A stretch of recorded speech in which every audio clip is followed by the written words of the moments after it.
Assalamualaikum warahmatullahi wabarakatuh. Perkenalkan, nama saya Eka Ramadhani Sinaga dengan NPM 21031184 dari Universitas Asahan dengan Prodi Manajemen Mata Kuliah Bahasa Indonesia. Dengan dosen pengampu Bapak Budi Wicaksono, MPD. Di sini saya akan menjelaskan materi yang berjudul karya tulis ilmiah. Baiklah, saya akan memulai menjelaskan materinya. Pengertian karya tulis ilmiah. Karya tulis ilmiah merupakan gabungan dari 3 suku kata. Menurut Kamus Besar Bahasa Indonesia, karya dapat diartikan sebagai hasil sebuah usaha, upaya, perbuatan, atau ciptaan. Sedangkan tulis atau menulis memiliki arti segala kegiatan yang terkait dengan huruf, angka, pena, atau media tulis yang lain. Yang ketiga adalah ilmiah. Menurut Kamus Besar Bahasa Indonesia berarti bersifat ilmu secara ilmu pengetahuan atau memenuhi syarat atau kaidah ilmu pengetahuan. Nah, jika diartikan secara menyeluruh, karya tulis ilmiah merupakan sebuah karya yang dihasilkan dari kegiatan menulis dengan menggunakan penerapan kaidah ilmiah. Mengutamakan aspek rasionalitas yang mengusut permasalahan yang bersifat objektif serta faktual.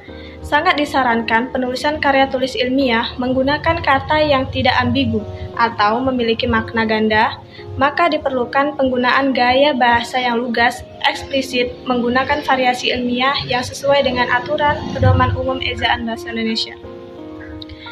Selanjutnya, fungsi karya tulis ilmiah, yaitu yang pertama, fungsi untuk pendidikan.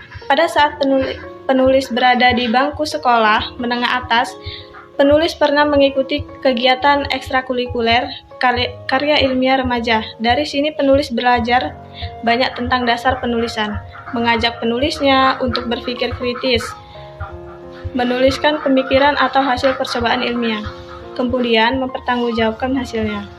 Yang kedua itu fungsi untuk penelitian. Pada setiap masa, ilmu pengetahuan semakin berkembang sesuai dengan pertumbuhan sosial masyarakat. Dari sini, karya tulis ilmiah dimanfaatkan untuk mengembangkan penelitian seseorang dengan menghadirkan pengetahuan baru. Setelah memperoleh data-data yang akurat, diolah, disimpulkan, kemudian diterapkan dalam kehidupan. Yang ketiga, fungsi fungsional. Karya tulis ilmiah ditulis dengan penulis dari berbagai disiplin ilmu. Penjelasan arti fungsi fungsional berarti karya tulis ilmiah dapat menjadi media pengembangan pengetahuan sebagai bahan tinjauan pustaka untuk kebutuhan dari berbagai disiplin ilmu. Manfaat karya tulis ilmiah. Yang pertama, dapat melatih pengembangan keterampilan membaca yang efektif. Yang kedua, sebagai pengenalan terhadap aktivitas kepustakaan. Yang ketiga, mendapatkan kepuasan intelektual. Yang keempat, memperluas cakrawala ilmu pengetahuan. Yang kelima, sebagai bahan acuan atau penelitian pendahuluan untuk meneliti selanjutnya. Yang keenam, sebagai peningkatan fakta dan data secara sistematis. Yang ketujuh, melatih untuk gabungan hasil bacaan dari berbagai sumber Selanjutnya ilmu. Ada jenis-jenis karya ilmiah. Berdasarkan masing-masing kebutuhan, karya tulis ilmiah digolongkan menjadi 7 jenis. Yang membedakan adalah letak dari isi dan sistematika penulisan. Ketujuh artikel ini adalah 1. Artikel. Artikel adalah sebuah karya tulis yang isinya berupa gagasan atau fakta yang dapat membujuk, meyakinkan, mendidik, serta menghibur pembacanya. Biasanya, artikel memiliki panjang kalimat dengan jumlah karakter tertentu. Yang kedua adalah makalah. Makalah adalah jenis karya tulis yang bersifat ilmiah. Biasanya makalah ditulis untuk keperluan terkait dengan pendidikan. Dalam penyusunannya, diperlukan data pendukung dari hasil observasi lapangan dari sebuah masalah dalam penelitian. Data yang terkumpul diperlukan untuk mencari penyelesaian masalah dalam penelitian. Biasanya, makalah ini disampaikan dalam seminar, simposium, atau uji materi. Yang ketiga, skripsi. Skripsi adalah istilah yang digunakan di Indonesia untuk ilustrasikan suatu karya tulis ilmiah berupa paparan tulisan hasil penelitian mahasiswa strata atau S1 yang membahas fenomena atau permasalahan tertentu dengan menggunakan kaidah yang berlaku. Penekanan isi dari skripsi terletak pada orisinalitas. Skripsi menjadi syarat kelulusan bagi mahasiswa untuk meraih gelar sarjana. setelah melalui ujian di depan dosen penguji. Yang keempat ada work paper. Work paper atau jika diterjemahkan dalam bahasa Indonesia adalah kertas kerja, merupakan jenis karya tulis ilmiah yang hampir mirip dengan makalah. Tetapi, analisisnya lebih mendalam. Biasanya work paper berisi catatan auditor, berisi prosedur audit yang digunakan metode uji yang dilakukan. Informasi yang digunakan dalam kesimpulan yang dibuat berdasar auditnya. Yang kelima ada paper. Paper adalah jenis karya tulis ilmiah yang ditulis berdasarkan data serta argumen yang tingkat kevalidannya kuat. Paper juga bisa disebut sebagai ringkasan dari penelitian yang telah dibuat. Jika banyak perbedaan antara paper dengan makalah, hanya sistematika penulisannya dan pembahasannya yang berbeda. Pembahasannya lebih singkat karena hanya terfokus pada analisis masalahnya saja. Yang keenam itu ada tesis. Tesis kurang lebih serupa dengan skripsi pada mahasiswa S1, tetapi tesis menganalisis topik dengan lebih kompleks sehingga esensi ilmiahnya lebih kuat dan lebih kompleks jika dibandingkan dengan skripsi. Tesis dibuat dengan syarat kelulusan untuk meraih gelar magister atau master yang ditempuh oleh mahasiswa pasca sarjana atau S2.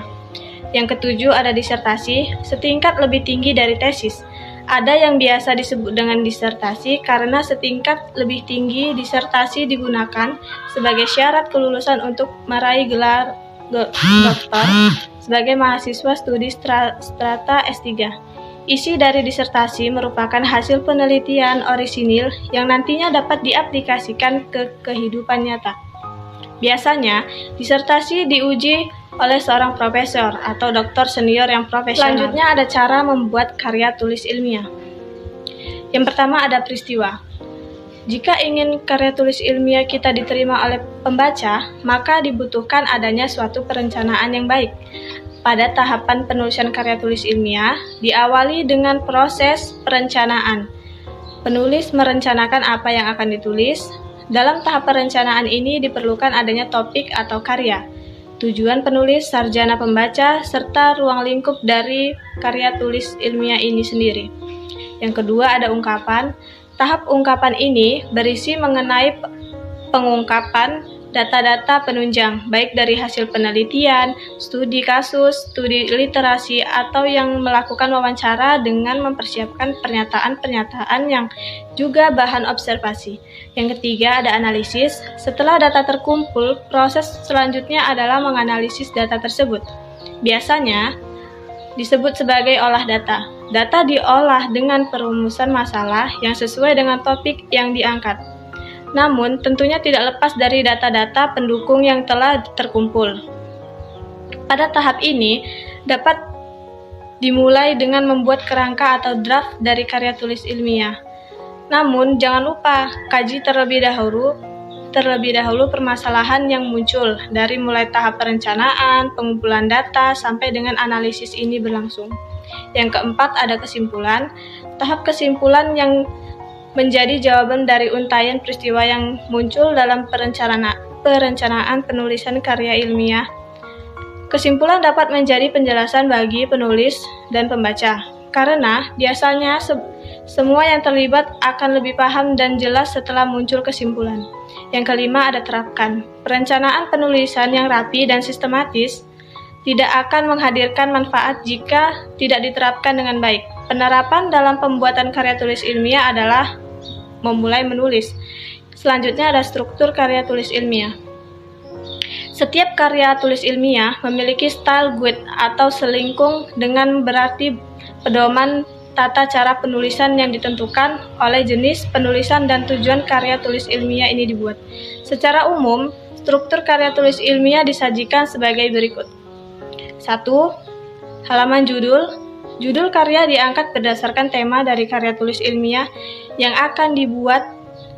Judul hendaknya ditulis seunik dan semenarik mungkin, sehingga memunculkan keingintahuan dan rasa penasaran bagi calon pembacanya. Yang kedua ada abstrak. Abstrak merupakan ringkasan dari keseluruhan isi suatu karya tulis ilmiah. Abstrak berfungsi memberikan penjelasan kepada pembaca, agar secara cepat pembaca memahami isi, maksud, dan tujuan dari penulis. Penulisan karya tulis ilmiah tersebut abstrak bersifat informatif, namun tidak terlalu panjang. Penulisannya kurang lebih 250 kata. Yang ketiga ada pendahuluan. Dari dasar kata pembentuknya, kita tahu bahwa pendahuluan ini berada di depan sebagai pemberi salam untuk membaca pendahuluan. Biasanya menceritakan alasan penulis melakukan penelitian, apa yang melatar belakangi penelitian ini dilakukan, dan menceritakan tujuan serta manfaat dari karya tulis ilmiah yang dibuat. Yang keempat ada kerangka teoritis. Dari asal katanya, kerangka berarti kata rangka yang berfungsi sebagai penyangga, pilar, garis, atau konsep. Sedangkan teori adalah suatu pendapat atau argumen yang didapat berdasar penelitian atau penemuan yang didukung oleh data atau fakta penunjang. Yang kelima ada metode. Metode penelitian untuk mengembangkan kerangka yang telah dibuat terlebih dahulu. Harus ditentukan metode penelitiannya. Metode penelitian merupakan langkah-langkah yang dilakukan oleh peneliti untuk memperoleh hasil yang tepat, dan penelitiannya tersebut biasanya metode yang dipakai adalah metode kualitatif. Metode kualitatif secara garis besar berfokus pada analisa dan riset yang mendalam, sedangkan metode kuantitatif merupakan metode yang banyak terkait dengan penggunaan angka, tabel, dan statistik. Yang keenam ada pembahasan. Pembahasan menjadi bagian yang paling panjang dan penulisan karya ilmiah. Yang keenam ada pembahasan. Pembahasan menjadi bagian yang paling panjang dalam penulisan karya tulis ilmiah. Pembahasan berfungsi menjelaskan tujuan, manfaat, metode, kerangka teori, serta rumusan masalah. Yang ketujuh ada kesimpulan dan saran. Kesimpulan selalu berada di bagian akhir sebuah karya tulis ilmiah yang berisi pendapat dari penulis atas semua yang telah dibahas. Tujuannya agar pembaca memperoleh wawasan baru dari subjek yang telah dibahas. Saran biasanya berisi pesan dari penulis agar suatu ketika, jika pembaca ingin melakukan penelitian yang sama, mereka dapat menemukan cara yang efektif atau justru mengembangkan lebih luas lagi. Yang kedelapan ada daftar pustaka. Daftar pustaka merupakan sebuah daftar yang berisi sumber teori yang digunakan oleh penulis dalam penelitiannya. Penulisan daftar pustaka biasanya ditulis dengan format nama penulis, judul tulisan, nama penerbitnya, identitas, dan kapan diterbitkan. Demikianlah materi saya yang berjudul karya tulis ilmiah. Jika ada salah kata, saya mohon maaf. Saya akhiri. Wassalamualaikum warahmatullahi wabarakatuh.